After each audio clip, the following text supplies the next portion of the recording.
ഇതിലേക്ക് വെളിച്ചെണ്ണ ചേർത്തിട്ട് 1/4 കപ്പ് വെളിച്ചെണ്ണ ചേർത്തതിലേക്ക് കടുക് ചേർത്ത് പൊട്ടിച്ച് അതിലേക്ക് 2 തണ്ട് വേപ്പിലയും 3 വറ്റൽമുളകും ചേർത്ത് കൊടുക്കാം. അതിലേക്ക് നമുക്ക് ഇഞ്ചിയും വെളുത്തുള്ളിയും പച്ചമുളകും ചേർത്ത് കൊടുത്ത് മൂപ്പിക്കാം. നമുക്കിത് നന്നായി മൂപ്പിച്ച് കൊടുക്കാം. ഞാൻ വീഡിയോ ഓണാക്കിയ സമയത്ത് അത് ഓഫായിപ്പോയി, അതുകൊണ്ടാണ് വെളിച്ചെണ്ണ ഒഴിക്കുന്നതും കടുകിടുന്നതും കാണാഞ്ഞത്. നമുക്ക് ഇതെല്ലാം ചേർത്തതിന് ശേഷം നന്നായി വഴറ്റി ഇതൊന്ന് പച്ചമണം മാറുന്ന വരെ ഒന്ന് വഴറ്റി കൊടുക്കാം. എന്നിട്ട് അതിലേക്ക് നമുക്ക് പൊടികൾ ചേർത്ത് കൊടുക്കാം. ഇതിലേക്ക് നമ്മൾ മുളക് പൊടി 3 table spoon Kashmiri chilli, 1/2 teaspoon മഞ്ഞൾപ്പൊടി, 1/2 ടീസ്പൂണ്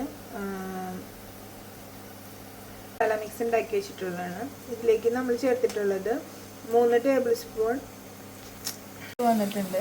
നമുക്കതിലേക്ക് നമ്മൾ തയ്യാറാക്കി വെച്ചിരിക്കുന്ന ഒരു മസാല മിക്സ് ഉണ്ട്, അത് ചേർത്ത് കൊടുക്കാം.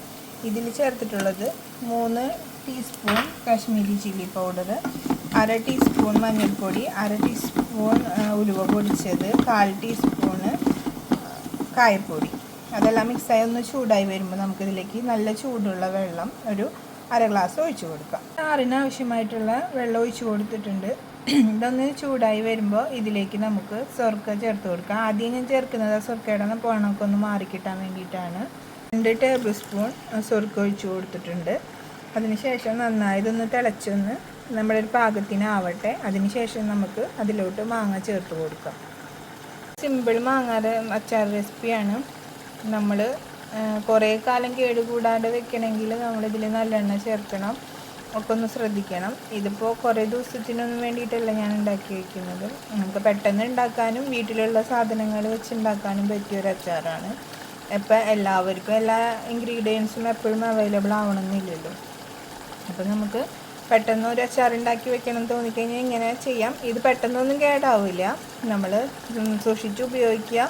പിന്നെ നന്നായി ആയിക്കഴിഞ്ഞതിന് ശേഷം നന്നായി മിക്സൊക്കെ ആയതിന് ശേഷം ഒരാഴ്ച കഴിയുമ്പോൾ നമുക്കിത് ഫ്രിഡ്ജിൽ സൂക്ഷിക്കാം. അപ്പോഴും കേടാവാതെ ഇരുന്നോളും. നല്ലെണ്ണ വേണമെന്നില്ല, നല്ല സ്പൂൺ ഉപയോഗിക്കുക, അങ്ങനെയൊക്കെ ചെയ്താൽ മതിയാവും. നന്നായി തിളച്ച് സെറ്റായി വന്നിട്ടുണ്ട്. അപ്പോൾ ഇതിലേക്ക് നമുക്ക് മാങ്ങ ചേർത്ത് കൊടുക്കാം. 2 വലിയ മാങ്ങ ചെറുതാക്കി നുറുക്കി അതിൽ ഉപ്പ് തേച്ച് ഒരു ദിവസം വെച്ചതാണിത്. വെറുതെ ഉപ്പ് പുരട്ടിയതിന് ശേഷം ഒരു ദിവസം അടച്ചു വെച്ചതാണ്. ഇത് നമുക്ക് ഇനി ആ മിക്സിലോട്ട് ചേർത്ത് കൊടുക്കാം. ഓഫ് ചെയ്ത് അടുപ്പിൽ നിന്ന് മാറ്റിയതിന് ശേഷമാണ് ഞാനിത് ആഡ് ചെയ്ത് കൊടുക്കുന്നത്. ആഡ് ചെയ്ത് മിക്സ് ചെയ്തതിന് ശേഷം നമുക്ക് ചൂടാറാൻ വേണ്ടി മാറ്റി വയ്ക്കാം. നമ്മുടെ നല്ലൊരു മാങ്ങാച്ചാർ റെഡിയായി. ഇനി നമുക്കിത് ചൂടാറിയതിന് ശേഷം വൃത്തിയുള്ള ഒരു കുപ്പിയിലോട്ട് മാറ്റി കൊടുക്കാം.